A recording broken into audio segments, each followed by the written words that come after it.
Que son nom soit glorifié au nom de Jésus. Nous bénissons le Seigneur parce que il a toujours été fidèle envers nous. Que ce soir, il sera fidèle envers la vie de quelqu'un au nom de Jésus. Le ciel est ouvert, et puisque le ciel est ouvert, ça veut dire que le ciel est disposé à déverser des bénédictions sur nos vies. Je voudrais que nous prions. Père, puisque ton ciel est déjà ouvert, je prie que l'eau coule au nom de Jésus. Que l'eau de ta parole coule au nom de Jésus. Saint-Esprit, je prie pour mes frères. Aide-les à recevoir ce que tu as prévu au nom de Jésus. Donne de la compréhension au nom de Jésus. Que nos esprits, nos cœurs soient illuminés au nom de Jésus. La Bible dit que tu as ouvert l'esprit de ses disciples sur le chemin d'Emmaüs. Et ils ont compris les Écritures.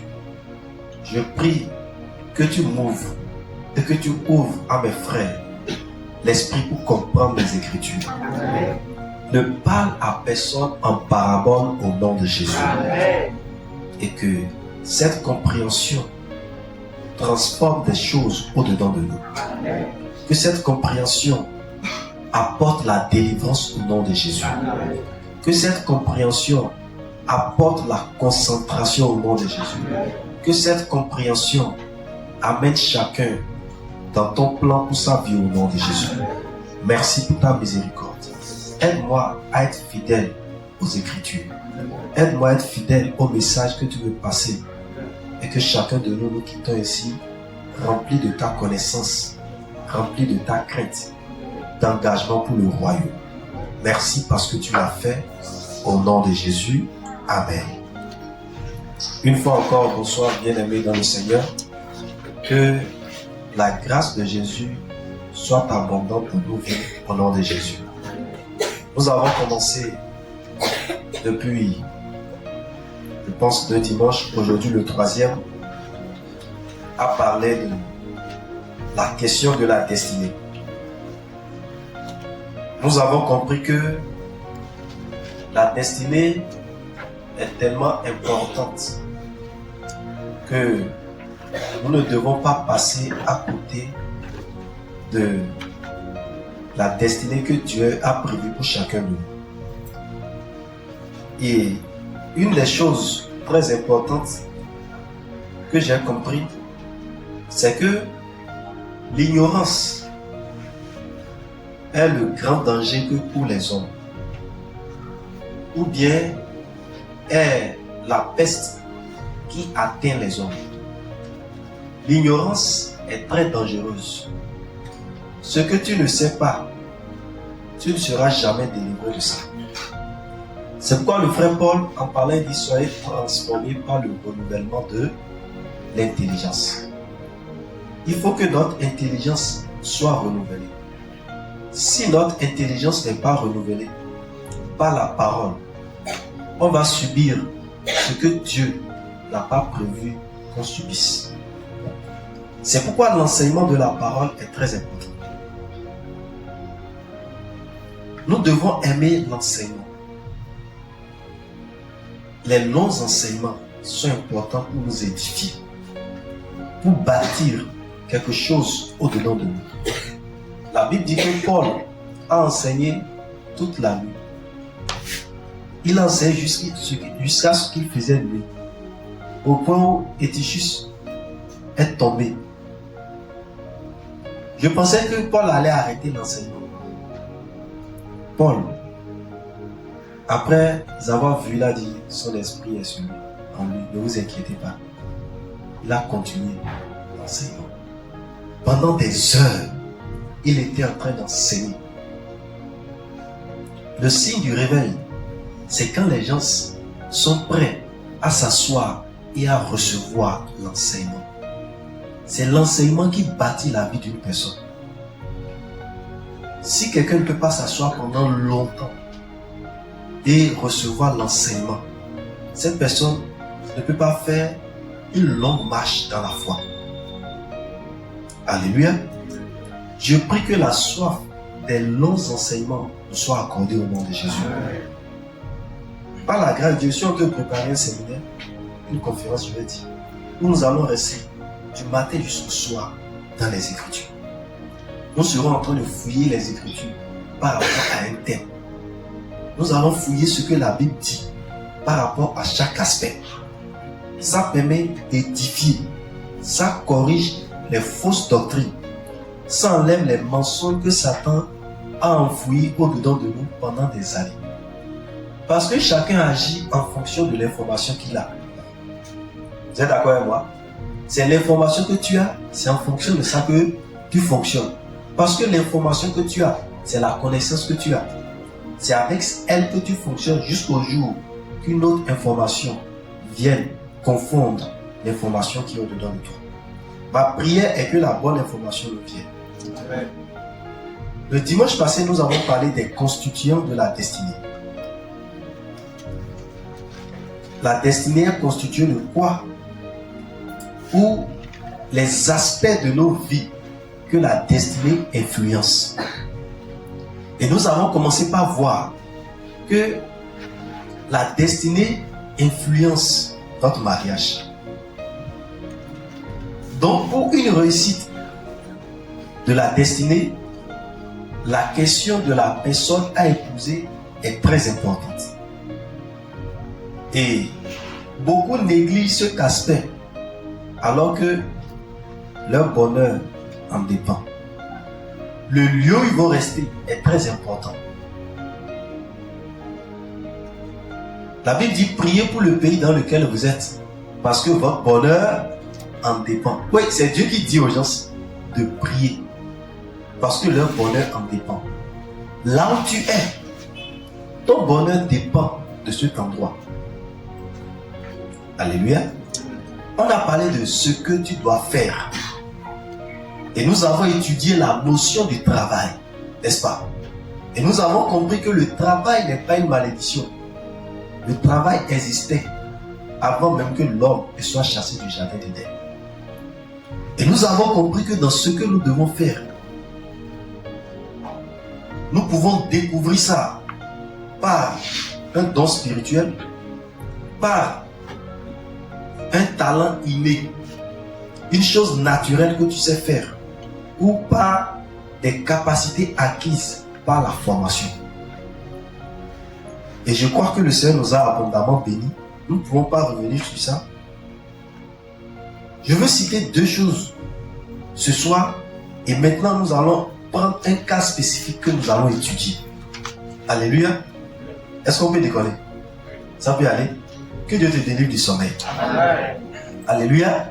Sois concentré. Nous allons voir deux choses complémentaires. Ces deux choses, quand nous irons dans notre cas que nous voulons étudier, nous allons les revoir progressivement. Dans la question de la destinée, ces constituants, après avoir parlé de tout ce que je viens de citer, il y a la question du temps. Le temps est un constituant important dans la question de la destinée. Souvent, quand une personne découvre ce que Dieu fait avec elle, ou une personne a une vision, la personne ne comprend pas la notion du temps. Gloire à Dieu. Dieu, il est imperturbable. Rien de ce que tu es ou de ce que tu veux ne peut pas bouger Dieu de sa position. Alléluia. Donc la question du temps est très importante. Pourquoi? Toute destinée se déploie progressivement. Tu dois retenir ça. Toute destinée, elle se déploie progressivement. Elle ne vient pas du jour au lendemain. Les choses n'arrivent pas du jour au lendemain. Il y a un déploiement. C'est progressivement que les choses se manifestent. Tous ceux qui aiment les choses rapides doivent faire attention dans le cas de la destinée. Dieu n'est pressé pour aller nulle part. Mais nous, souvent, nous sommes pressés. Donc, la notion du temps est très importante. Et dans la question du temps, il y a 3 types de temps que nous devons trouver. Il y a le temps de préparation, le temps d'épreuve et le temps d'accomplissement. Alléluia. Quand nous parlons de temps, il y a le temps de préparation, le temps d'épreuve et le temps d'accomplissement. Ces 3 temps-là, on doit passer. Ce sont des phases. Il y a une phase au cours de laquelle Dieu va te préparer à. Il y a une phase où tu seras éprouvé par rapport à la destinée, au plan de Dieu pour ta vie. Et il y a une phase où maintenant tu vas vivre l'accomplissement. Si tu ne comprends pas, tu seras en train de murmurer ou tu vas sauter les étapes. Tu vas refuser la préparation. Or, une personne qui n'est pas préparée ne peut pas accomplir pleinement. Cette personne va se faire honner, va se faire honte à elle-même plus tard. Bien aimé, il y a le temps de préparation. Souvent, nous ne comprenons pas le langage de Dieu. Parfois, nous pensons que nous sommes déjà prêts par rapport à une chose. Mais au fond, nous ne sommes pas prêts.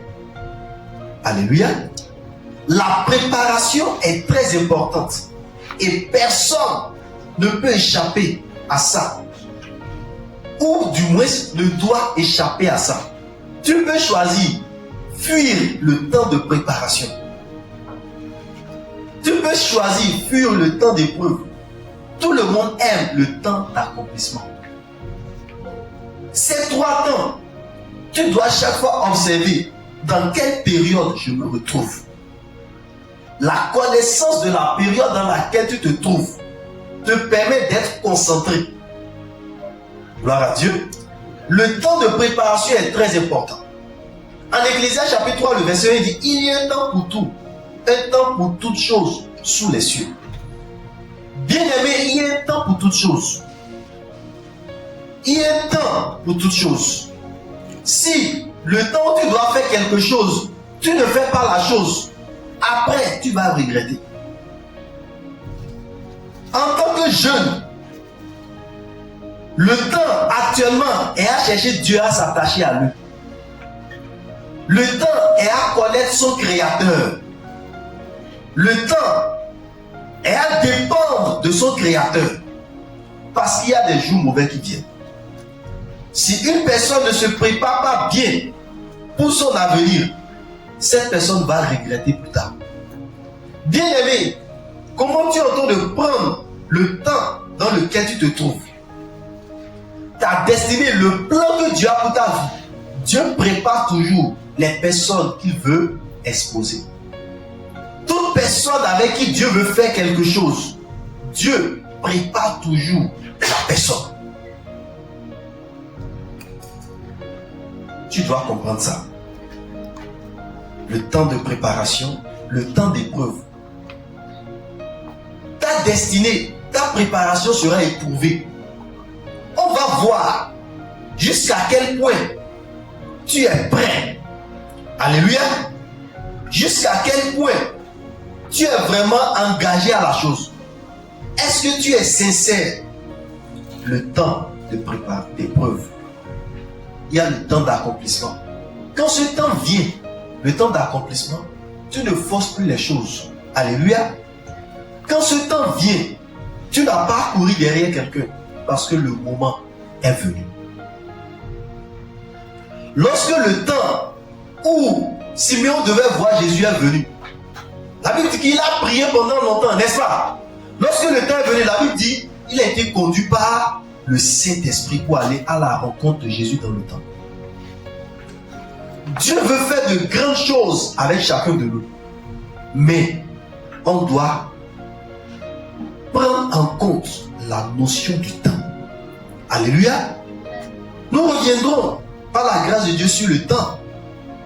Je vais continuer pour voir la deuxième chose. Il y a les épreuves et la formation. Et cela rejoint le deuxième temps, qui est le temps d'épreuve. Et je disais tantôt que toute personne qui a une destinée sera éprouvée, d'une manière ou d'une autre. Les épreuves ou la formation, et ou la formation. C'est-à-dire que Dieu va te former, Dieu va t'éprouver. Et quels sont les buts de ces choses? Ce sont des difficultés que tu vas rencontrer. Mais ces difficultés ne sont pas des accidents. Les difficultés de la vie ne sont pas toujours dans le but de te tuer. Les difficultés de la vie ont des buts spécifiques dans la vie de chacun de nous. Alléluia. Dieu parfois est responsable de certaines difficultés que tu rencontres. Mais le but n'est pas de te tuer. Qu'est-ce que ça fait, cette difficulté? Regarde. Elle révèle le cœur. Les épreuves et les difficultés que tu traverses révèlent l'état de ton cœur. En Deutéronome chapitre 8, il dit, je t'ai fait souffrir de beaucoup de choses. Pourquoi? Pour voir quel est l'état de ton cœur. Souvent Dieu, pour voir quel est l'état de ton cœur, pour voir si tu es réellement attaché à lui, Dieu va te faire passer par des épreuves. Et ces épreuves-là révèlent quelles sont tes ambitions réelles. Gloire à Dieu. Et donc, l'épreuve révèle ton vrai cœur. Parfois, tu es en train de prier pour une chose et tu ne vas pas la voir. Et là, on va constater si tu cherches Dieu à cause de la chose ou parce que tu l'aimes seulement. Alléluia. Donc, Dieu permet les épreuves pour voir qu'est-ce qui est dans ton cœur réellement. Parfois, ton humilité doit être testée pour voir est-ce qu'il est vraiment humble. Dieu te fait passer par des épreuves où on doit t'humilier pour que ta vraie humilité soit révélée. L'épreuve révèle ton cœur. À chaque fois que tu traverses quelque chose et l'état de ton cœur est exposé, il faut savoir que Dieu a utilisé ça pour te révéler là où tu es dans ton cœur. Alléluia.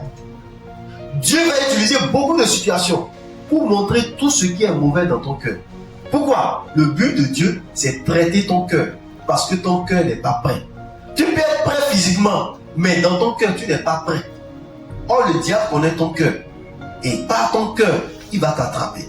Parfois, des passions mauvaises, des désirs mauvais sont remplis dans ton cœur. Et Dieu, pour t'aider, te fait passer par des situations pour te faire découvrir tout ce qui est mauvais qui est dans ton cœur. Les compétitions qui sont dans ton cœur. Alléluia. Les jalousies qui sont dans ton cœur. Dieu va te faire découvrir ça. L'amour du monde qui est dans ton cœur, que tu penses que tu as déjà fini avec. À un moment donné, Dieu va te faire passer par des choses qui vont te révéler réellement qu'il y a encore l'amour du monde dans ton cœur. L'amour de l'argent, la cupidité qui est dans ton cœur. Dieu va te faire passer par des situations pour te révéler qu'en fait, tu n'es pas totalement attaché à lui. Tu es aussi attaché à l'argent. Alors que si tu ne mets pas à ces choses-là, le diable va les utiliser pour t'attraper demain. Alléluia. Donc, les épreuves révèlent l'état de ton cœur. L'autre chose, elles forgent le caractère. Quand une personne traverse des épreuves, ça forge ton caractère. Parfois, tu es quelqu'un qui a très peur, ou bien tu manques d'audace. Dieu te fait passer par des épreuves pour te donner de l'audace, pour te donner le caractère qu'il faut pour là où tu vas. Parce que là où tu vas, il faut une personne audacieuse. Si Dieu ne t'aide pas, si tu n'as pas le caractère qu'il faut, tu seras un problème. Parce que dans l'élévation, ce qui te maintient, c'est ton caractère. Gloire à Dieu. Le caractère est ce qui permet à Dieu de te maintenir. C'est pourquoi la Bible dit que la bonne réputation est très importante. N'est-ce pas?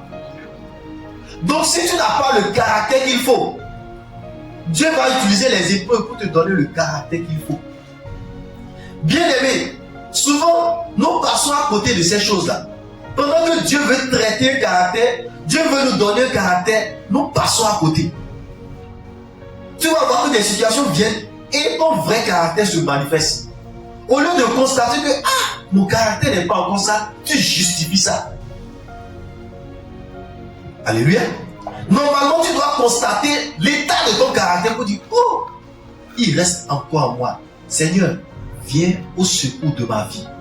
Mais puisque nous ne sommes pas conscients que notre caractère doit être transformé à l'image de Christ, nous banalisons ça. Et cela peut retarder l'accomplissement de la destinée. Parce qu'il y a un type de personne, il y a un type de caractère qui doit hériter de la destinée que tu veux. Alléluia. Oui, nous avons parlé que la destinée influence le foyer. Si tu es là et ta bouche ne se ferme pas, alléluia. Si tu ne sais pas te soumettre, tu ne sais pas demander pardon, tu n'as pas le caractère de la soumission. Dieu va te faire passer par des étapes qui vont révéler ta bouche là, ce qu'elle est. Alléluia. Parfois tu penses que parce que tu es déjà jeune fille et que tu sais déjà préparer la pâte, ça suffit pour aller au foyer. Alléluia.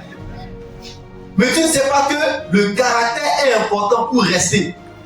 Regarde, la pâte préparée et ta forme vont t'amener dans le foyer. Mais c'est le caractère qui va te garder là-bas. Alléluia. Ce qui va te garder, c'est le caractère. Pourquoi? Il y a beaucoup de vendeuses de nourriture dans la ville. Alléluia. Et je vais te dire, 75%, bon ça là c'est ma statistique. Quelqu'un d'autre peut faire une statistique. Mais la plupart des garçons, la plupart, je ne dédouane pas, connaissent beaucoup de vendeuses de nourriture dans le quartier. Alléluia. J'ai menti les frères. Donc, si c'est seulement à cause de la nourriture tu vas, à un moment donné, même si ta nourriture est douce, ton mauvais caractère va rendre la nourriture amère dans sa bouche. Gloire à Dieu. Tu peux bien préparer ça, ça sent bon, lui sent une mauvaise odeur. Pourquoi? Le caractère qui a préparé ça a corrompu la nourriture. Est-ce que Dieu est en train de nous parler? Donc si tu ne prends pas le temps de veiller sur ton caractère et tu cours pour entrer, tu vas sauter pour sortir. La question du caractère est très importante. Bien-aimé dans le Seigneur, tout ce que Dieu veut te faire hériter, Dieu va te faire mourir à l'amour de la gloire. Amen. Tu aimes qu'on appelle ton nom, qu'on ne te dit pas prégo, prégo. C'est qu'on ne t'a pas donné de la valeur. Or, Dieu ne partage pas sa gloire avec un homme. Si on ne t'apprécie pas après avoir fait la chose, comment tu te sens dans les petites choses actuelles? Si on ne te donne pas l'honneur qui est dû, pas qu'on ne doit pas te donner, et si on ne te donnait pas ça, comment est-ce que tu te sens? L'épreuve, la formation révèle ton caractère. Parfois Dieu, pour te pousser à voir que tu es insoumis, va te soumettre à une personne dure, une personne moins que toi. Alléluia. Cette personne moins que toi, la première chose qui va monter dans ton cœur, c'est quoi? Il a quoi de spécial? Elle a quoi de spécial pour me montrer? Très bien. Dieu t'a montré qui tu es. Alléluia. Dieu t'a montré qui tu es. Donc, le caractère est très important pour celui qui va rester dans le plan de Dieu et l'accomplir. Sans caractère, n'espère pas accomplir parfaitement ce que Dieu a promis pour toi. Alléluia. Bien-aimé, la vie chrétienne, c'est une vie de caractère. À chaque instant, tu dois grandir dans le caractère. Tu dois grandir dans ta transformation. Et les épreuves sont utilisées pour ça spécialement. Ton impatience, Dieu va retarder des choses pour te montrer que tu es impatient. tu vas prier pour quelque chose, Dieu sait. Mais si tu dis, Dieu, donne-moi ça, et tu dis, c'est pour faire ci, faire ça, Dieu sait qu'au fond, il y a ton intérêt propre dedans. Dieu va retarder. Et là, toi-même, tu vas découvrir qu'au fond, les arguments célestes que je présente ne sont pas les vrais arguments. Il y a ma part qui est là, que je cache. Et le temps permet de justifier ou de démontrer les vraies motivations qui sont au-dedans de nous. Alléluia. Les épreuves révèlent le caractère. Les épreuves révèlent le cœur, nous l'avons dit.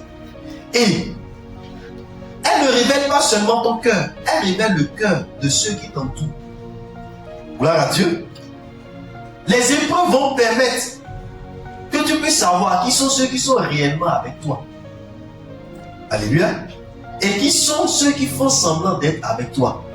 Lorsque Dieu a voulu aider Gédéon, Dieu a dit, dis-leur, ceux qui ont peur, qui fassent quoi? Qui retournent. Donc Gédéon leur a fait comprendre que là-bas, là, il y aura guerre. Et tu peux mourir automatiquement. Tous ceux qui étaient derrière Gédéon, la plupart ont commencé par quitter. L'épreuve va permettre à Dieu de sélectionner des vrais compagnons. Gloire à Dieu. L'épreuve permet de connaître le vrai cœur de ceux qui sont avec toi ou qui ne sont pas avec toi. Alléluia. Donc, ne sois pas découragé de l'épreuve. Ça permet de connaître réellement qui te supporte, qui ne te supporte pas, qui t'aime et qui ne t'aime pas, qui peut aller loin avec toi et qui ne peut pas aller loin avec toi. Parce que tu peux faire confiance entièrement à quelqu'un, mais tu ne sais pas que cette personne n'a pas la capacité d'aller loin avec toi. Alléluia. Quand l'épreuve va venir, tu vas savoir ce pourquoi la personne est avec toi. L'épreuve, elle révèle ton cœur, mais révèle aussi le cœur des autres qui sont avec toi. Alléluia. Ne fuis pas l'épreuve. Les enfants de Dieu doivent être éprouvés. Celui qui n'est pas éprouvé, il est en danger. La troisième chose, l'épreuve, elle prépare à la responsabilité. Lorsque Paul parlait de Timothée, il dit un serviteur éprouvé. Si une personne n'a pas été éprouvée, elle ne peut pas porter des responsabilités. Gloire à Dieu. On ne donne pas de responsabilité à une personne qui n'a pas été éprouvée. Quand tu as été éprouvé, tu peux faire quoi? Tu peux porter des responsabilités. Si tu n'as pas été éprouvé et qu'on te confie des responsabilités, tu ne vas pas bien gérer ça. Quelqu'un suit là? Tu ne vas pas savoir la douleur de la construction pour bien garder. Donc l'épreuve te prépare à la responsabilité. Dieu veut que tu deviennes un responsable demain. Donc il va t'éprouver. Il va te former. Ne négligez pas la formation de Dieu. Dieu forme pour te responsabiliser. Dieu ne forme pas pour te faire mal. Il dit c'est comme des enfants légitimes que Dieu nous corrige. Si quelqu'un ne corrige pas un enfant, c'est parce qu'il n'est pas un enfant légitime. Donc la formation de Dieu prépare le caractère, révèle le cœur et fait quoi? Prépare à la responsabilité. Quand Dieu veut donner une responsabilité à quelqu'un, Dieu le forme. Dieu traite son caractère. C'est pourquoi Dieu sera dur envers toi s'il veut t'amener quelque part. Ne vois pas que Dieu est trop dur avec toi. Tu peux voir une autre personne qui fait comme elle veut. Tu peux dire, mais moi-même je peux faire comme ça. Vous n'avez pas les mêmes destinées. Ce n'est pas le même plan qui est sur ta vie. Donc permets la formation. Permets qu'elle soit dure. Un bon jus va sortir au-dedans de toi. Alléluia. La formation est très importante. Permets que Dieu te mette des pressions. Ces pressions demain, tu peux rester debout et parler. Tu peux rester debout et combattre. Pourquoi? Tu as été formé pour ça. Tu peux tenir ou bien tu peux prendre des responsabilités. Alléluia. Accepte la formation qui fait mal. Alléluia. Oui, on prie souvent. Et j'ai pris quelques frères, on va prier. On va prier de 23h jusqu'à 5h. On est ensemble. Et il prie. Quand il dort, la première fois que j'ai dit on va faire ça, il dort, je viens, lève-toi, lève-toi. Et après, on va confesser que lui il était fâché contre moi. Alléluia. Que comment moi, qu'est-ce que je suis en train de faire comme ça? De 23h jusqu'à 5h, on est en train de prier. Et tu ne peux pas dormir. Mais après un moment, il peut prier. On est ensemble là. Après un moment, plusieurs peuvent veiller prier. Je suis tranquille, on dit, on va aller veiller. Mais au début, est-ce que c'était facile? C'était pas facile. Mais après, c'est devenu une habitude. La formation te permet de rester debout. Et tu commences par faire des expériences spirituelles. Toute personne qui néglige la formation, au début ça fait mal. Au début tu penses qu'on te fait mal. Mais après, tu te rends compte que c'était pour mon bien. En fait, quand Dieu veut te former, Dieu voit que tu peux assumer une responsabilité. Parfois toi-même tu ne vois pas ce qui est au-dedans de toi. Alléluia. Tu ne vois pas que tu peux faire ça. Mais puisque Dieu voit la chose en toi, Dieu te met sous discipline. Parce qu'une personne qui n'est pas mise sous pression, le bon Dieu ne peut pas sortir dedans de lui. Alléluia. Parfois tu ne sais pas ce que Dieu a mis au-dedans de toi. Dieu va te mettre dans des circonstances pour sortir la bonne chose qui est au-dedans de toi. Donc la formation révèle ce que Dieu peut faire avec toi. Amen. La formation révèle ce que Dieu peut faire avec toi. Ça révèle que tu en es capable. Il te faut juste une pression. Parce qu'un homme, si on ne lui met pas la pression, il est oisif. Donc il faut que tu sois dans un cadre où tu n'as pas de liberté, où on peut t'obliger à faire. Alléluia. Où on peut t'obliger à faire. Là, cela te pousse à faire la chose.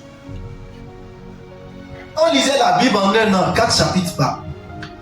Alléluia. Et il y a vu certaines personnes, il a dit, en un mois, on va lire tout le Nouveau Testament. Alléluia. Il a dit, on commence 1er janvier, on finit 31. C'était 4. Certains n'arrivaient pas à lire, c'est devenu 9. On est ensemble? Et c'est pression sur pression. À la fin, plusieurs ont pu faire ça. Ça veut dire quoi? Il y avait la capacité, mais il manquait quoi? La pression. Gloire à Dieu. Le Nouveau Testament est fini en 2 mois. Or, les 4 chapitres, ça va faire plusieurs mois. Vous êtes d'accord avec moi là? Ça devait faire plusieurs mois, 4 chapitres, 4 chapitres. Et c'était, n'arrivait pas à faire ça. Mais quand une pression a été mise, pour dire en 1 mois, on doit finir ça. Et ça fait 9 chapitres. J'ai fait le calcul. Ça fait 260 chapitres, le Nouveau Testament. Divisé par 31.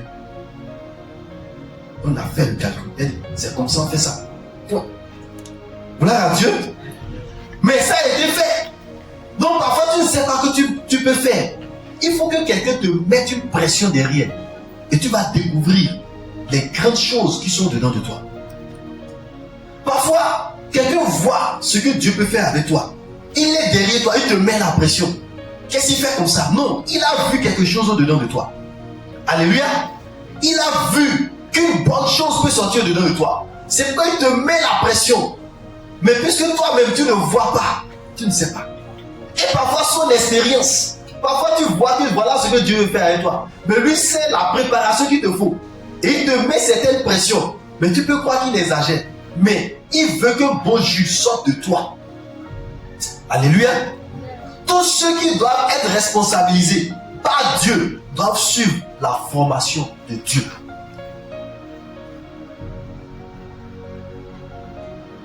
Gloire à Dieu. On dit qu'il a appris l'obéissance par les choses qu'il a souffert. Christ a appris l'obéissance. Avant que Dieu ne l'approuve, il a appris l'obéissance par la souffrance. Dans la question de la destinée, il ne néglige pas la formation. la formation pour l'état de ton cœur, la formation pour la transformation de ton caractère, la formation pour la préparation à la responsabilité. Tous ceux qui veulent fuir la formation et être responsables deviennent de faux responsables. Alléluia. Tu ne peux pas diriger un groupe où toi-même tu ne peux pas être capable de faire ce que tu demandes aux gens de faire. Lorsque Jésus était en train de parler de ces juifs, de ces pharisiens, il dit: vous donnez des lois aux gens, vous les poussez à faire des choses que vous-même vous ne touchez pas du doigt. Gloire à Dieu. Vous-même vous ne touchez pas, mais vous voulez que les gens fassent. Non. Avant que tu ne dises à quelqu'un de faire, il faut que toi-même tu fasses. Tu puisses faire ça d'abord. Alléluia. Donc, il faut que tu sois un modèle pour que les gens puissent te suivre. Si tu veux être responsable, il faut accepter être formé à ça d'abord. Donc, dans la question de la destinée, il faut que la formation, tu puisses la suivre. La formation avec Dieu. La formation avec le Saint-Esprit. C'est très important. Quiconque néglige la formation sera un faux responsable demain. Mais le problème, ça sera révélé le jour de la manifestation. Le jour de l'accomplissement. Celui qui a été bien formé et celui qui a été mal formé, on va découvrir qui il est. Gloire à Dieu. Donc, bien aimé, quelle est ta formation? Quelle formation tu es en train de suivre? Comment Dieu est en train de te former pour te préparer? Quelles sont les dispositions que Dieu a mis pour te former, pour t'aider, pour te transformer, pour que tu lui ressembles? Parce qu'il y a des adversaires devant. Alléluia. Il y a des adversaires qui t'attendent. Et Dieu doit former ton caractère de manière à ce que tu puisses résister à l'adversaire qui vient. Il dit: soumettez-vous à Dieu, résistez au diable. Quand nous parlons de résister, il y a un rapport de force.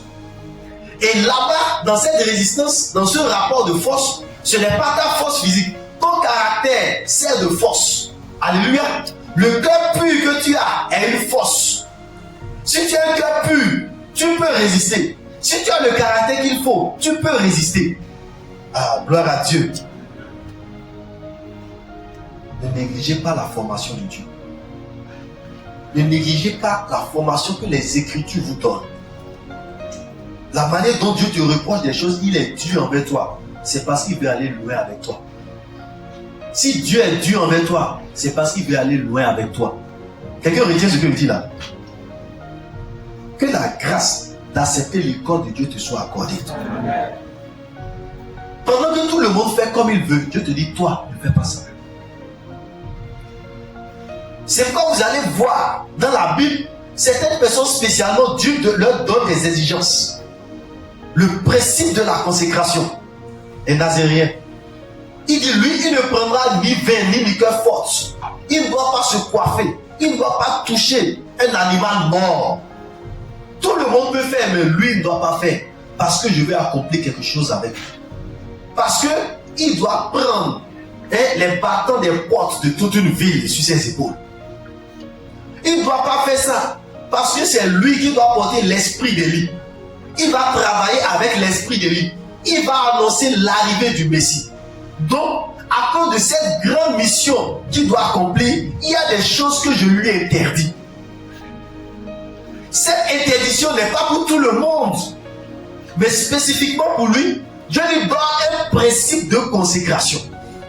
C'est sa formation.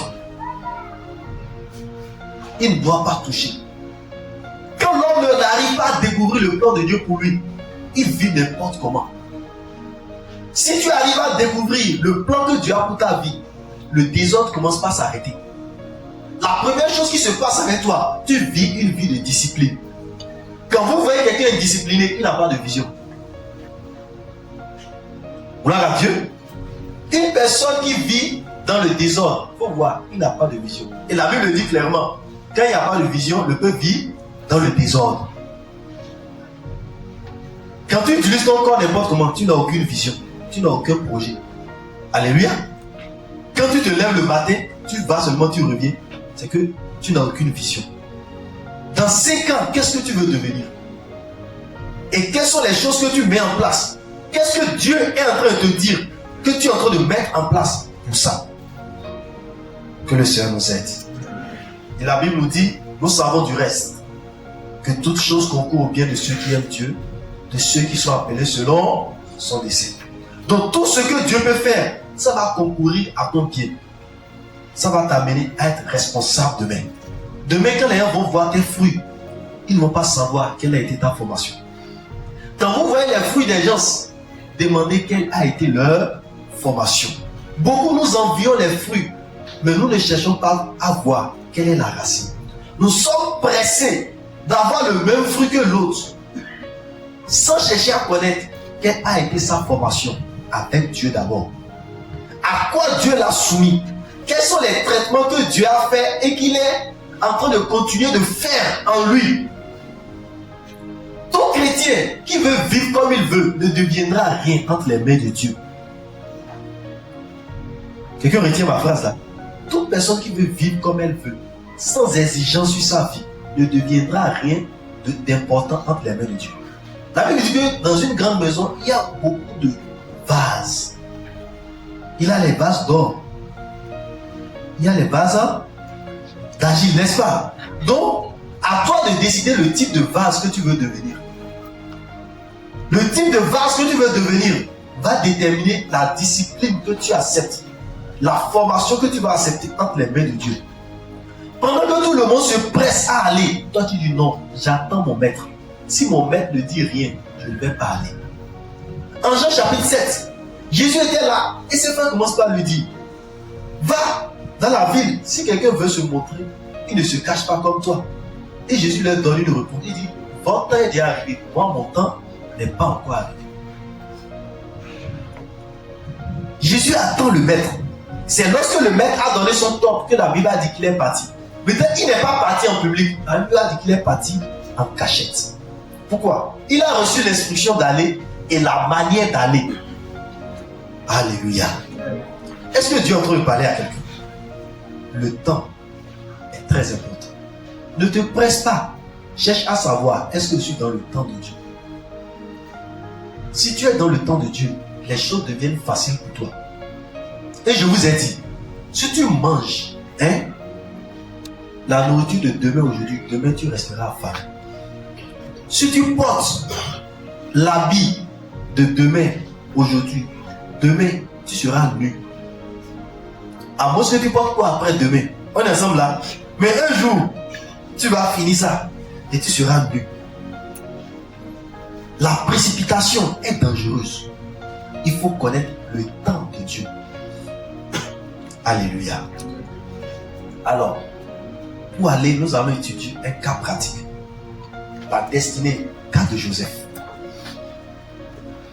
Nous allons voir quelques contours par la grâce de Dieu. Genèse chapitre 37, les versets 5 et 8. La Bible dit, Joseph eut un songe et il le raconta à ses frères qui le haïrent encore davantage. Joseph va raconter son songe à ses frères. Est-ce que c'est lui qui a initié le songe? Non, c'est Dieu qui lui montre le songe. La vision lui est montrée. La destinée lui a été révélée. Et ses parents l'ont haï, ou du moins ses frères. Et ses frères vont dire au verset 8, est-ce que tu régneras sur nous? Est-ce que tu gouverneras? Et il le haït encore davantage à cause de ses songes et à cause de ses paroles. Un homme de destinée. Dieu se révèle à lui. Dieu lui montre le plan qu'il veut accomplir avec lui. Je prie que Dieu te montre ce qu'il veut faire avec toi. Que Dieu se révèle avec toi, à toi spécifiquement au nom de Jésus. Quand Dieu lui montre ça, naïf et jeune qu'il soit, il commence par raconter. Mais les frères ont commencé par le haïr. Et après, puisque le plan doit s'accomplir, ses frères vont en brousse. Et son père l'envoie. Son père lui dit, au verset 14, va, je te prie, et vois si tes frères sont en bonne santé. Et si tout le troupeau est en bon état, et tu m'apporteras des nouvelles. Et il l'a envoyé, il est parti. Mais, lorsque ses frères ont commencé par le voir, je suis étonné. Pendant que Joseph au verset 16 demande à quelqu'un, je cherche mes frères, dis-moi, je te prie, où ils font perdre le troupeau. Pendant que Joseph est en train de les chercher, au verset 17, la Bible dit, l'homme lui répond, ils sont partis d'ici, car je les ai entendus dire, allons à Dothan. Joseph alla après ses frères, et il les trouva à Dothan. Gloire à Dieu. Joseph était en train de chercher ses frères. Il rencontre un homme qui lui donne l'indication. Gloire à Dieu. Une rencontre qui lui montre là où ses frères se trouvent. À la mini-veille de mardi, nous allons parler des aides de destinée. Nous reviendrons sur ce verset. Gloire à Dieu. Mais il a rencontré un homme qui l'a aidé à voir là où ses frères se trouvent. Lorsqu'ils l'ont vu de loin, la Bible dit, avant qu'il fût près d'eux, ils complotèrent de le faire mourir. L'homme a la vision. Ses frères complotent de le faire mourir. Comment ça? C'est bizarre. Et ils se disent l'un à l'autre, voici le faiseur de songes. Gloire à Dieu. Voici le faiseur de songes. Oui, parfois tu as des visions et les gens voient comme si on te donne un nom. Le faiseur de songes. Est-ce que c'est lui-même qui fait les songes? Ils ne peuvent pas comprendre. Et bizarrement, ce sont ses frères qui disent, regarde, l'ambitieux, l'ambitieuse. Est-ce que c'est lui-même qui a initié ça? C'est Dieu qui lui a montré ça. Il n'est pas comme ceux qui mélangent les songes entre eux là. Non, c'est Dieu qui intervient et lui montre le songe. On dit, regardez le faiseur de songe. Et il faut un projet sur lui. Il dit, venez maintenant, tuons-le et jetons-le dans les citernes. Nous dirons qu'une bête féroce l'a dévoré. Et nous verrons ce que deviendront ces songes. Ah. Si les songes étaient de lui, ils peuvent tuer ça. Mais les songes doivent devenir quelque chose parce que ça vient de Dieu. Gloire à Dieu. Ça veut dire quoi? Si ta destinée vient de Dieu, personne ne peut tuer ça. Il dit, nous allons voir ce que ces songes vont devenir. Personne ne peut bloquer la vision qui vient de Dieu. Alors, Joseph allait vers ses frères, mais ses frères avaient un projet de mort pour lui. Ses frères planifiaient autre chose que lui, il n'a pas préparé, que lui, il ne prévoyait pas. Maintenant, là où cette histoire m'intéresse, c'est là où nous venons. Quelque chose va commencer par arriver à Joseph, que j'appelle le dépouillement. En Genèse 37, les versets 23 à 28 dit, lorsqu'il fut arrivé auprès de ses frères, il le dépouillait de sa tunique, de la tunique de plusieurs couleurs qu'il avait sur lui. L'homme de destinée. Nous avons constaté que la Bible nous dit dans les versets précédents que son père l'aimait et son père l'a cousu une tunique de plusieurs couleurs. Mais lorsque ses frères l'ont vu, on l'a dépouillé d'abord de la tunique. De ce que son père lui a donné. On commence par le dépouiller. Pourquoi? Il est sur le chemin de la destinée. Sur le chemin de la destinée, tu vas apprendre à aller seul. Tu vas apprendre à aller sans un amour paternel. Gloire à Dieu. Sans l'amour de la mère. C'est pourquoi Jésus m'a dit, si quelqu'un veut me suivre, s'il ne est son père, sa mère, ses frères, ses enfants, sa femme et lui-même, il ne peut pas devenir mon disciple. On commence par le dépouiller d'abord. Il faut que tu sois dépouillé de tout ce qui est familial. Alléluia. Parce que le projet de Dieu est plus que l'amour de ton papa pour toi. Le projet de Dieu est plus que l'amour de ta maman pour toi. Et le principe, les épreuves qu'il va traverser, les épreuves là participent à le dépouiller de l'amour qui pourrait l'empêcher d'aller en Égypte. Alléluia. On l'a dépouillé de sa tunique. Il faut que tu sois dépouillé de la tunique de plusieurs couleurs. Il faut que tu sois dépouillé de cet amour paternel. C'est très important. On l'a dépouillé. Oh, j'aime l'expression dépouillé. Dépouillé de sa tunique de plusieurs couleurs qu'il avait sur lui. Il avait plusieurs couleurs. l'amour de son père là. C'était lui que le papa aimait, mais on l'a dépouillé. Bien aimé, de quoi Dieu doit te dépouiller ce soir? Qu'est-ce que Dieu doit enlever? Quelle séparation Dieu doit faire pour que tu puisses mieux aller? Il y a un dépouillement. On commence par enlever l'amour de la maison. L'amour familial commence par quitter. Pourquoi? Il faut des personnes matures pour entrer dans leur destinée. Gloire à Dieu. On l'a dépouillé. De quoi Dieu doit te dépouiller ce soir, bien-aimé? Si Dieu doit te dépouiller, de quoi il doit te dépouiller? Quels vêtements on doit ôter de toi? Maintenant, ces gens-là sont ses ennemis, n'est-ce pas? Mais ces ennemis participent à quelque chose de bien dans sa vie. Et nous voyons alors là l'importance de l'épreuve. Il faut que cet amour paternel quitte. Dieu savait que cet amour ne peut pas l'aider là où il va. Il faut qu'il devienne mature. Parfois, dans le processus de Dieu pour le plan de ta vie, il va te rendre mature en enlevant les émotions de toi. Il y a certains qui sont trop attachés à leur maman et à leur papa. Gloire à Dieu. Les mamanais, les papanais, est-ce que tu es là? Il faut que Dieu te délivre de ça. Tu dois devenir mature. Un peu de choses, ma maman n'a pas dit, mon papa n'a pas dit. Tu veux aller où avec ça? On est ensemble. Tu dois devenir mature. Tu dois affronter des situations. Et Dieu va te dépouiller. Est-ce que je dis de mépriser les parents? Non, à un moment donné, l'amour pour ta destinée donne plus que l'amour pour les parents. Parce que l'amour des parents, à un moment donné, est un frein à l'engagement pour la chose de Dieu pour toi. Quelqu'un comprend ce que je dis là? Dieu peut avoir un plan pour toi comme ça. Mais l'amour que tu as pour tes parents, l'amour qu'ils ont pour toi, t'empêche de t'engager. Tu pleures. Ah, qu'est-ce qu'ils vont dire? Si je fais ça, comment il va se sentir? Comment il va se sentir? Avec tout l'investissement qu'il a fait sur ma vie. Et je lui dis, voilà ce que Dieu veut faire à ma vie. Qu'est-ce qu'il va dire? Ou Dieu te prépare. Tu es dans un processus de préparation et tu vois des pressions familiales qui te suivent. Si Dieu ne t'aide pas, tu vas craquer. Donc pour aider Joseph, Dieu te dit, ses frères, dépouillez-le. Enlevez toutes les couleurs. C'est plusieurs couleurs. Je ne sais pas quelles sont tes couleurs. Il faut que Dieu enlève les couleurs ce soir. Cet amour doit quitter. Cet amour émotionnel doit quitter. Où ton émotion est influencée. Un peu de choses quand tu penses, automatiquement l'obéissance à Dieu, ça devient compliqué. Beaucoup de personnes ne sont pas entrées dans le plan de Dieu pour leur vie à cause de l'amour de la famille, à cause de l'amour paternel. C'est pourquoi Jésus dit, tu dois haïr. Haïr, ça veut dire quoi? Aimer plus que. Gloire à Dieu. Est-ce qu'aujourd'hui, si Dieu te dit de faire quelque chose, est-ce que tu es prêt, malgré que tu penses à tes parents, tu peux leur dire, maman, papa, je vous aime, mais je sens que c'est la volonté de Dieu pour moi ça.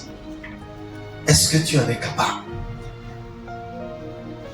Est-ce que tu peux dire, Seigneur, je suis prêt à faire ta volonté? Et même dans les pleurs, pas que tu n'aimes pas tes parents, mais pour le moment, le plan de Dieu va s'activer dans ta vie quand tu vas te séparer pendant un temps. C'est une séparation momentanée. Parce qu'en Égypte, vous allez vous revoir. Gloire à Dieu. Je me dépouille, papa. Il faut que je me dépouille, je m'en vais en Égypte. On va se rencontrer en Égypte.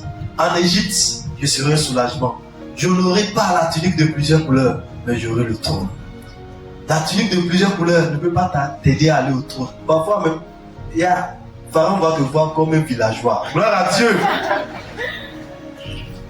Est-ce que quelqu'un peut dire, papa, je me dépouille de la tunique parce que je dois aller en Égypte. L'Égypte m'attend.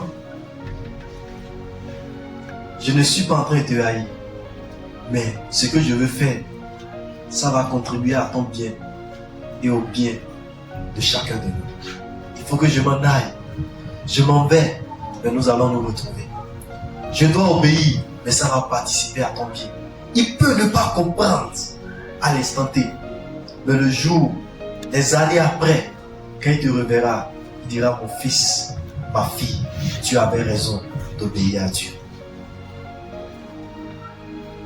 Dépouillé de la tunique, mais il a obtenu le trône.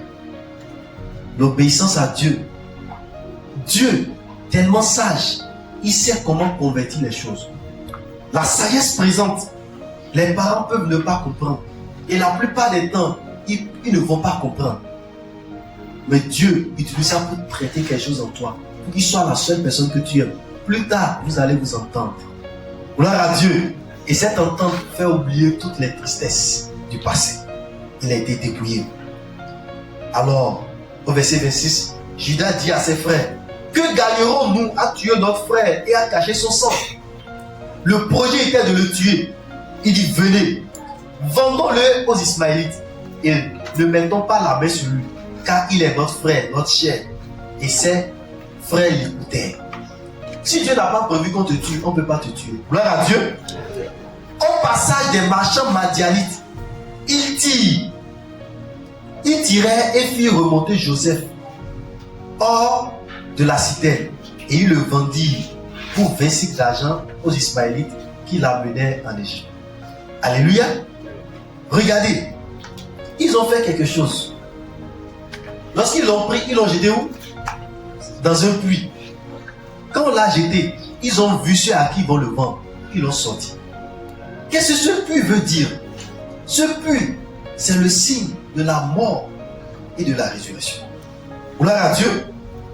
Il est mort et il est ressuscité. Il est mort à tout son passé. Il est ressuscité pour aller en Égypte maintenant. Lorsqu'on le mettait dans le puits, il mourait pour Israël. Il mourait pour dire c'est fini. Maintenant je reviens à la vie. Il dit vous êtes mort, vous êtes ressuscité pour une nouveauté de vie.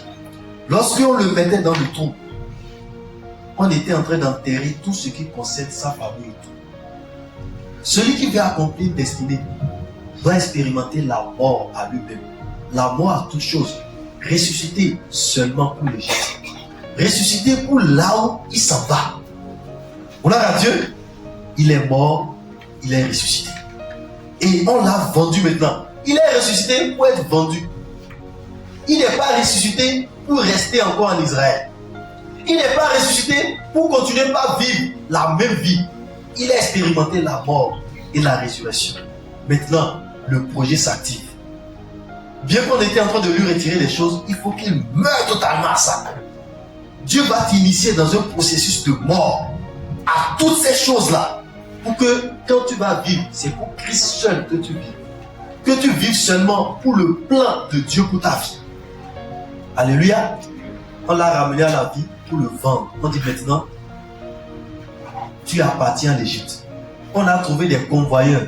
Ces convoyeurs vont l'amener dans le plan de Dieu pour sa vie. Alléluia. Bien-aimé dans le Seigneur, la nécessité de mourir avec Christ est très importante. Et de ressusciter avec lui. Parce que c'est par là que nous allons entrer dans le projet de Dieu. Toute personne qui n'expérimente pas la mort et la résurrection ne peut pas accomplir parfaitement le plan de Dieu pour sa vie. Il doit mourir au péché. Alléluia. Mourir à ses propres ambitions. Mourir à tout ce qui le concerne. Ressusciter pour vivre seulement pour l'Égypte. Ressusciter pour vivre seulement pour le but de Dieu pour sa vie. C'est de ça seul qu'il a besoin maintenant. Il est parti, il est revenu. Sa mentalité a changé. La manière de voir a changé. Il a vu d'autres acheteurs à qui on le confie maintenant. Avant, sa destinée était entre les mains de ses frères. Maintenant, ce sont les Madianites qui vont gérer sa destinée. On le confie à une autre catégorie de personnes qui vont se charger maintenant de sa vie. Alléluia. Parfois, tu es attaché à certaines personnes. Dieu te confie à d'autres personnes parce que ce sont elles qui vont permettre l'accomplissement du but de Dieu pour ta vie. Quelqu'un suit ce que je suis en train de dire. Et nous allons voir une autre chose, qui est la question du sang. Au verset 29, lorsque Ruben est venu, il vient à la citerne. Et voici, Joseph n'était plus dans la citerne. Il déchira ses vêtements. Au verset 30, on dit, retourna vers ses frères et dit, l'enfant n'y est plus. Et moi, où irai-je? Pour lui, on devait conserver Joseph là-bas. Et il prit alors la tunique de Joseph. Et ayant tué un bouc, il plongeait la tunique dans le sang. Alors, Joseph était aussi en train d'expérimenter l'œuvre de la croix. Il était en train d'expérimenter ce que Christ a fait à la croix. Il y a un animal qui doit être tué pour lui, pour l'introduire, pour certifier que maintenant là, il appartient à une seule personne. Cet animal meurt à la place de Joseph. Et on prend la tunique de Joseph, on met dans le sang. Le sang qui symbolise le pardon des péchés. Gloire à Dieu. Quiconque n'a pas obtenu le pardon de ses péchés ne peut pas aller bien en Égypte pour accomplir sa destinée. Gloire à Dieu. Il faut que le sang de Christ te lave de tes péchés. Beaucoup sont là avec leurs péchés. Est-ce que le sang de Christ l'a réellement lavé? Une vie pécheresse ne peut pas aller pour accomplir la destinée que Dieu a prévue. C'est pourquoi ce soir, je prie que Dieu te lave de tout péché au nom de Jésus. Tout péché que tu caches, tu as besoin du sang de Jésus. C'est pourquoi tu dois les lui confesser. Tous ces péchés d'impudicité, de mensonge, de vol là, bien aimé, il faut quitter dedans. Gloire à Dieu. Quiconque vit dans le péché n'a pas droit au soutien de Dieu. Et vous allez comprendre plus tard pourquoi ça devait être fait. L'animal est tué. Christ a pris la place de Joseph. Joseph qui devait mourir, Christ vient et prend sa place. C'est comme ça que Jésus a pris ta place à la croix. Il a pris ma place à la croix. Il est mort et son sang a lavé les tuniques. Cette tunique d'amour paternel, cette tunique de péché, son sang a lavé ça. Gloire à Dieu. Je t'informe que son sang a lavé. Je t'informe que quelqu'un est mort à la croix pour toi. C'est pourquoi tu n'as plus le droit de vivre comme tu veux. Tu dois vivre seulement pour sa cause. Parce que lui, il est déjà mort pour toi. Joseph était en train d'aller en Égypte. Mais Joseph, il allait avec la conscience que tous ses péchés sont pardonnés. Tu peux avoir la vision, mais tu vis dans le péché. Beaucoup de personnes, ils ont fait des rêves de ce que Dieu fait avec eux, mais ils vivent dans le péché. Dieu ne peut pas initier le projet sans avoir, sans que tu n'aies expérimenté l'œuvre de la croix. Le projet de Dieu ne peut pas être soutenu sans que tu n'expérimentes la mort de Christ et le pardon de ses péchés pour toi. Quelqu'un suit ce que je suis en train de dire? Beaucoup de personnes ont rêvé, beaucoup de personnes ont entendu clairement ce que Dieu fait à leur vie. Et ils sont partis comme ça sans le pardon des péchés. Ils sont partis sans expérimenter la mort et la résurrection. C'est pourquoi Satan arrive à attaquer le projet à chaque instant. Gloire à Dieu. Même si tu sais la chose, si tu n'expérimentes pas ce qu'il faut expérimenter, tu ne peux pas accomplir ça parfaitement. Alléluia. Tu sais, voilà ce que Dieu fait à ma vie. Mais est-ce que tu as fait l'expérience du sang?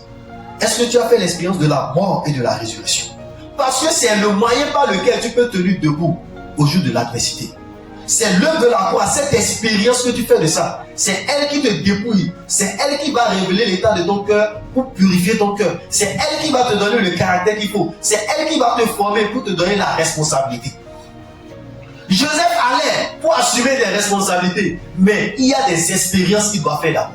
Si tu ne fais pas certaines expériences, tu ne peux pas assumer des responsabilités. C'est pourquoi on l'a fait passer par beaucoup de choses. On l'a fait passer par le dépouillement. On l'a fait passer par le sang de Jésus qui va le laver. On l'a fait passer par la mort et la résurrection. Maintenant, on dit tu es apte. Maintenant, tu es digne. Tu peux aller. Lorsqu'on l'a amené en Égypte, Dieu savait qu'il est prêt. Dieu savait que ce garçon, il est prêt pour là où il allait. L'Égypte, c'est un pays adversaire. Il était en train d'aller en tant qu'esclave. Mais Dieu savait que c'est un roi. Parfois, tu vas en tant qu'esclave et on te voit comme esclave. Mais Dieu sait que tu n'es pas un esclave. Dieu sait que tu as fait des expériences. Tu peux avoir le nom d'esclave, mais tu as fait l'expérience du premier ministre. Gloire à Dieu. Le nom qu'on te donne n'est pas la chose, c'est l'expérience que tu as fait. C'est ton vécu dans le secret avec Jésus qui va déterminer ton vrai nom. Et on se l'appelait esclave, mais Dieu savait que c'est le sauveur de l'Égypte qui était en train de partir. Même si ton apparence ne paraît pas comme il faut, même si les gens ne voient rien en toi, Dieu sait ce qu'il a déjà fait en toi. La chose intérieure va se manifester bientôt. Alléluia.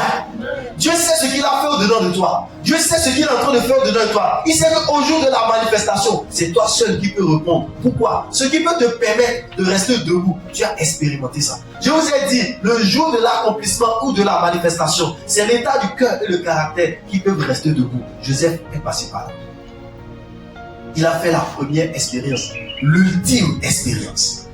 L'expérience de Jésus, l'expérience du sang, l'expérience de la croix. Il a fait ça.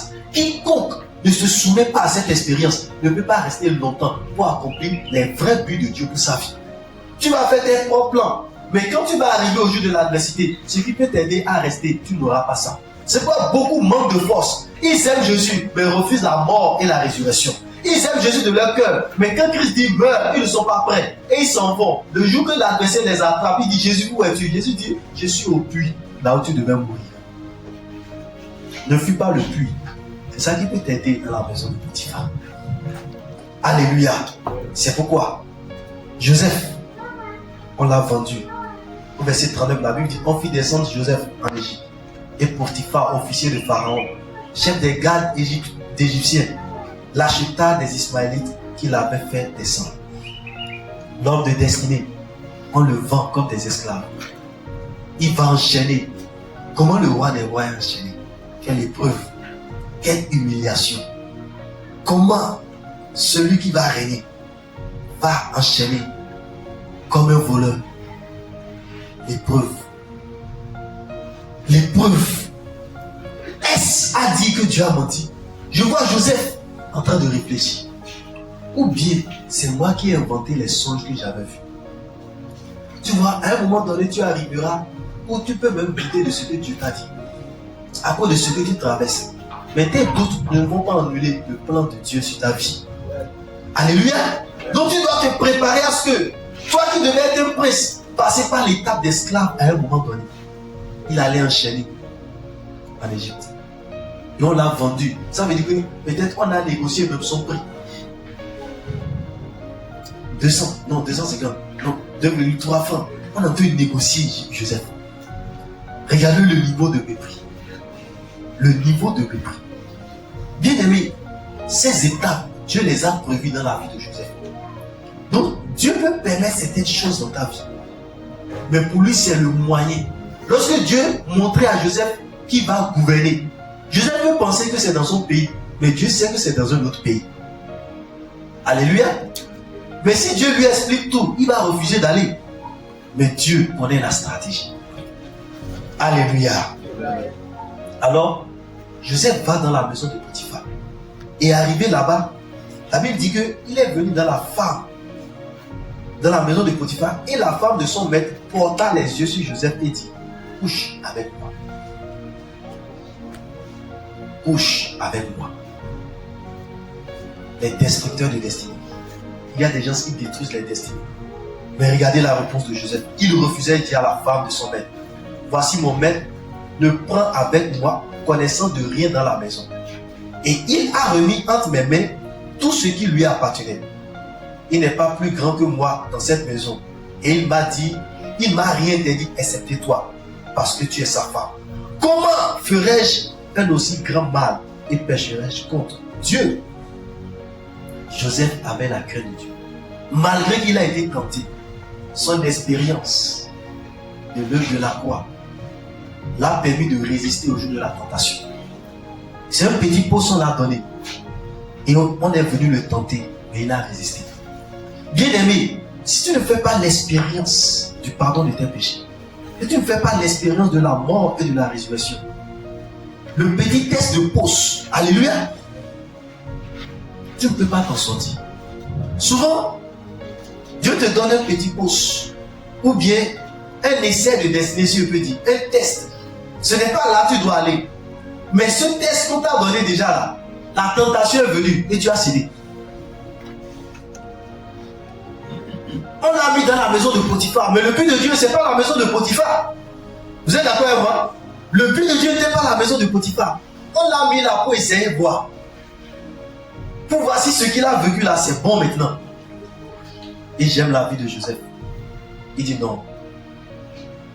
C'est toi seul que mon maître m'a refusé. Il ne m'a rien refusé. Comment tu peux me pousser à commettre un si grand mal? Joseph ne voyait pas le privilège. Il voyait sa relation avec Dieu. Comment il peut commettre ce péché contre Dieu? Ça veut dire qu'il avait une relation avec Dieu encore sur le chemin de sa destinée. Il dit non, je ne veux pas commettre ça. Et qu'est-ce que la femme va faire? Elle dit, quoiqu'elle parla tous les jours à Joseph, il refusa de coucher auprès d'elle, d'être avec elle. Combien de fois il parle avec elle? Tous les jours. Tous les jours. Elle ne cessait de fatiguer Joseph. Jo, nom dossier là. Quand il passe, Jo, c'est comment? Alléluia. Quand il voit Joseph, elle va faire descendre. Joseph, tu es là. On est ensemble. C'est qu'elle va voir Joseph, elle va commencer par gratter. On est ensemble. En train de gratter sa cuisse et tirer ça comme ça. Pourquoi Joseph voit. Elle va voir Joseph. C'est ensuite elle va s'abaisser pour dire qu'elle veut prendre quelque chose devant Joseph. Vous ne savez pas ce que Joseph a vécu. Est-ce que je peux vous raconter ça? Alléluia. Joseph sera à côté. Joseph, c'est comment? Alléluia. Vous ne connaissez pas les femmes. Alléluia. Si elle veut quelque chose, tout ce qu'elle va faire, tu es là, tu ris, tu penses que tu es fort. Alléluia. Non, tu l'as ri. Joseph, peut-être que c'est vers elle, chez elle, que Joseph fait compte. Et Joseph a dit voilà le compte. Et c'est derrière Joseph va venir assis. Elle va mettre ça partir sur Joseph comme ça. Et le compte. Joseph. Et tous les joueurs parlent dans l'oreille de Joseph. Joseph, il y a un beau cadeau comme ça. Il ne va pas savoir. Qui peut savoir dans la maison ici? C'est entre toi et moi. Si tu fais ça même, on va augmenter ton salaire. Alléluia. On va augmenter ton salaire. Regarde. Je vais dire à mon mari, tu sais qu'il écoute ma voix. Il dit que tu dois augmenter le poste. Tout ce que Joseph a subi, et Joseph a refusé de céder. Parfois tu es là, tu travailles. Alléluia. C'est séduction de la gardienne. Toi, tu n'as pas pu résister. On est ensemble là. Oh Joseph, c'est séduction de la patronne de la maison. Joseph n'a pas cédé tous les jours. Tous les jours. Toi, c'est une fois et tu es tombé dedans. Alléluia. Une fois, on t'a fait les yeux. Et c'est toi qui prends le dos. C'est sûr, parce qu'on me fait les yeux, là, elle veut le voir. Alléluia. Parce qu'elle t'a fait seulement les yeux. Tu dis, souvent les sœurs, bien les femmes, quand elle veut de toi, elle ne dit pas. Elle fait semblant. Donc il faut que je sois attentif. Il faut que je sois attentif. Elle a te parler indirectement. Et tu vas et après on te dit, ah, tu es juste un ami. Alléluia. Ouais, te prenez pour un frère. Gloire à Dieu. Elle séduisait. Que Dieu délivre les sœurs de séduction aussi au nom de Jésus. Esprit de séduction, que ça te quitte au nom de Jésus. Sois délivré de ça au nom de Jésus. Ne sois pas la femme de Potiphar. Ouais, je ne sais pas le problème de Potiphar, mais je ne veux pas expliquer le problème de Potiphar. Les différents moyens ne restent pas à la maison. On est ensemble là, je ne veux pas étudier ce contexte-là pour voir qu'il a fui ses responsabilités et doit chercher un deuxième bureau à quelque part. Mais c'est le cas de Joseph que nous étudions. Plusieurs fois, mais Joseph n'a pas cédé. Bien aimé, regardez un homme de destinée. Il sait ce qu'il cherche. C'est pourquoi il ne permet pas à des plaisirs éphémères de l'empêcher d'atteindre. Et dans l'enseignement que j'appelle les destructeurs de destinée, j'ai notifié ça. Le péché du sexe, ça détruit la destinée. L'impudicité détruit la destinée. Alléluia. Ça va te ralentir, tu vas te repentir. Mais ça va créer des dommages collatéraux que tu vas coller. Si tu ne sais pas faire, toute ta vie, tu vas coller ça. Donc là où tu es actuellement, tu dois comprendre que la décision à prendre, c'est à partir d'aujourd'hui, c'est fini. Alléluia. Joseph, sachant sa relation avec Dieu, ne s'est pas laissé influencer par la femme de Potiphar. Quel que soit le titre de la personne, ma relation avec Dieu est plus importante que tout ce qu'on peut me proposer. Alléluia. Un jour qu'il était entré dans la maison pour faire son ouvrage et qu'il n'y avait là aucun des gens de la maison, elle le saisit par vêtement. Ah, alléluia. Elle a parlé fatiguée, maintenant elle dit passons à l'étape supérieure. Et dans ce cas d'espèce, il n'y avait personne dans la maison. La Bible dit que elle le saisit par son vêtement en disant couche avec moi. Il n'y a personne maintenant. Peut-être que quand il y avait les gens, il y a la honte qui pouvait déranger Joseph. Maintenant, il n'y a personne. Et elle n'a pas parlé. Elle l'a saisi. Couche avec moi. Je vois quelqu'un dire, enfin, une raison. Dieu même a vu que c'est elle-même qui va attaquer.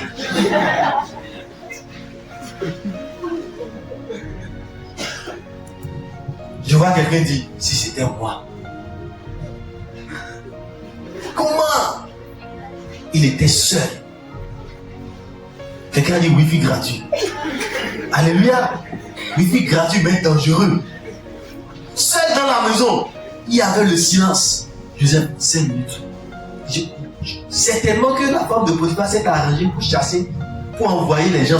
Comme Abraham a fait avec Isaac. Il a renvoyé les autres fils là. Elle a dit, toi, va m'acheter ça là. Toi, va m'acheter ça là. Toi, va m'acheter ça là.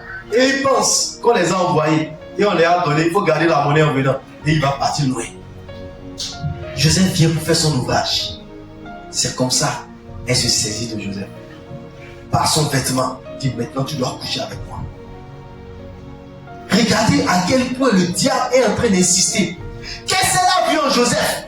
La Bible dit qu'il était beau. Et je crois qu'au-delà de la beauté physique, la Bible parlait de la beauté de sa destinée. Alléluia. Quand la Bible disait qu'il était beau, la Bible ne parlait pas seulement de son physique. La Bible parlait de la beauté de sa destinée. Alléluia. Donc le diable ayant vu ça, veut détruire ça par une femme, par un plaisir de 5 minutes. Il va aller et il va enceinter ça. Alléluia. La seule fois, ça devient grossesse et le problème est venu. Et tout sera mélangé. Dieu que ses frères ne l'ont pas fait. Potiphar allait le tuer. Alléluia.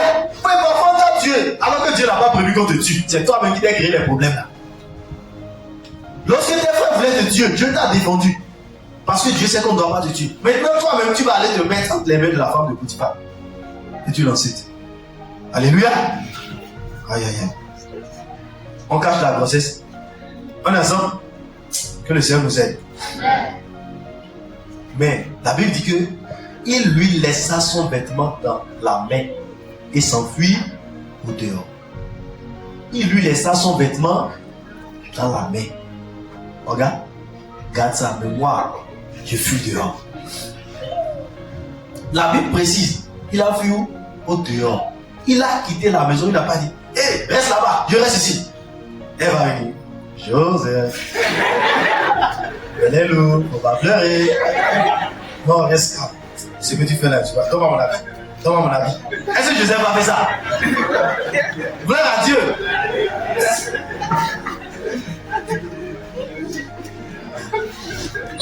Dieu nous connaît, il sait les intentions de ton cœur. Et après, donne-moi mon avis. Viens prendre ton avis. Et vous êtes en train de tirer le péché. Il fuyait l'impudicité. Dis donc, ok, donne-moi ça, donne-moi ça, donne-moi ça. Je vais prendre la bagaille. Je prends l'habit et je me fais. Oui, viens prendre l'habit. Tu es sûr que c'est habit seul? Oui, c'est habit, non? Est-ce qu'il y a encore dit quelque chose?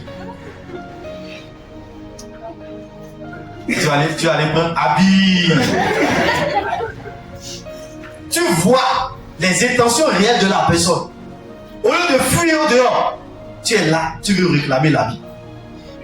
Joseph a laissé son habit, qui est sa dignité. Joseph a laissé son habit, qui est comme l'honneur qu'il avait. Joseph a laissé la gloire qu'il avait dans la maison de Potiphar. Joseph a laissé le privilège social qu'il avait. Joseph a laissé le titre qu'il avait. Il dit, je préfère laisser toutes ces choses. C'est ce que l'habit représente. L'honneur, la gloire, sa réputation. Joseph a accepté de laisser tout, mais fui sans la réputation.